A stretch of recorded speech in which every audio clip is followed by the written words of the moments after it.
بسم اللہ الرحمن الرحیم۔ حکیم حافظ ذوالفقار احمد چوہان آپ سے مخاطب ہے۔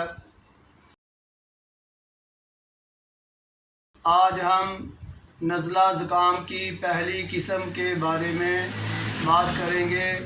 ہم اس کا علاج بھی آپ کے سامنے پیش کریں گے اور علاج بالغذا بھی آپ کو اس کی بھی اویئرنیس دی جائے گی۔ اصل میں یہ پہلی قسم کا جو میں نے اس پہلی ویڈیو میں اظہار کیا تھا، اس قسم میں جو ناک ہے وہ بہتی ہی رہتی ہے، ناک سے پانی گرتا ہی رہتا ہے اور بعض اوقات یہ گلے میں بھی گرتا ہے۔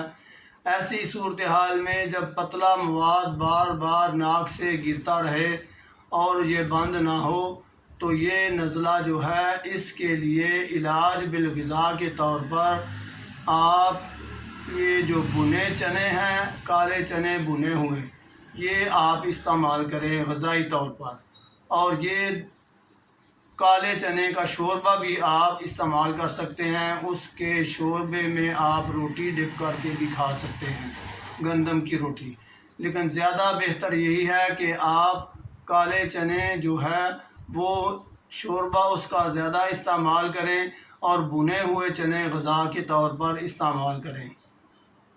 دوسرا، میں نے آپ سے پہلے بھی ذکر کیا تھا کہ اس صورتحال میں بھی نیم گرم پانی استعمال کرنا ہے۔ نزلہ کی کوئی بھی قسم ہے، آپ اس میں پانی نیم گرم ہی استعمال کریں۔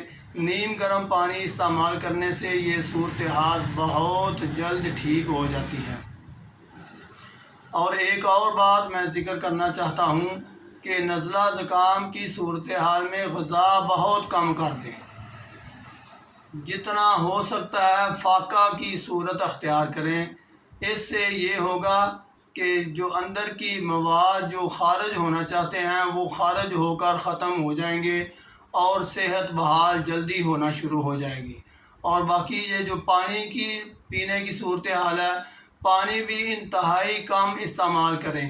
اگر پانی آپ نے پینا ہے تو دار چینی کا کعوہ بنا لیں۔ دار چینی بہت تھوڑی سی، 1/2 انچ دار چینی، وہ 2 لیٹر پانی میں ابال لیں۔ آپ وہی پانی جب زیادہ پیاس محسوس ہو تو استعمال کریں۔ باقی کوشش یہ کریں کہ پانی اور غذا کم استعمال کریں۔ جتنا آپ پانی اور غذا کو کم استعمال کریں گے اتنا یہ مواد بہنا جلدی شروع ہو جائے گا اور جلدی ختم ہو جائے گا۔ اور جب یہ مواد بہنا ختم ہو جائے تو آپ کا علاج ہو گیا۔ اگر آپ دوا کے طور پر بھی کوئی چیز استعمال کرنا چاہتے ہیں تو یہ دوا کے طور پر بھی دار چینی کو آپ پاؤڈر بنا لیں اور نیم گرم پانی کے ساتھ آپ اس کو صبح دوپہر شام نگلنا چاہیں تو نگل لیں۔ اور اس کے ساتھ اگر آپ نیم گرم پانی کی بجائے کعوہ استعمال کریں تو وہی دار چینی کا کعوہ، تو وہ بھی آپ کو بہت زیادہ ریلیف دے گا۔ یہ گرم پانی یا کعوہ جو میں متعلقہ بیماری کے متعلق ذکر کرتا ہوں انتہائی زیادہ مؤثر چیزیں ہیں۔ میں نے پہلے بھی ذکر کیا کہ گرم پانی سے یہ مرض بالکل بہت جلد ٹھیک ہونا شروع ہو جاتا ہے اور اس کی جو صورتحال ہوتی ہے وہ جلد کنٹرول ہونا شروع ہو جاتی ہے۔ دوسرا، میں نے آپ سے ذکر کیا کہ کم کھانا یہ بھی اس کے ٹھیک ہونے میں بہت معاون ہے۔ باقی اللہ رب العزت ہم سب پر اپنا فضل کرے۔ ہم اس سے دعا گو ہیں کہ وہ ایسے مرض سے مجھے بھی اور آپ کو بھی اور تمام لوگوں کو محفوظ رکھے۔ اللہ رب العزت ہم سب کو اپنی حفاظت میں رکھے۔ وما علینا الا البلاغ۔ السلام علیکم ورحمۃ اللہ وبرکاتہ۔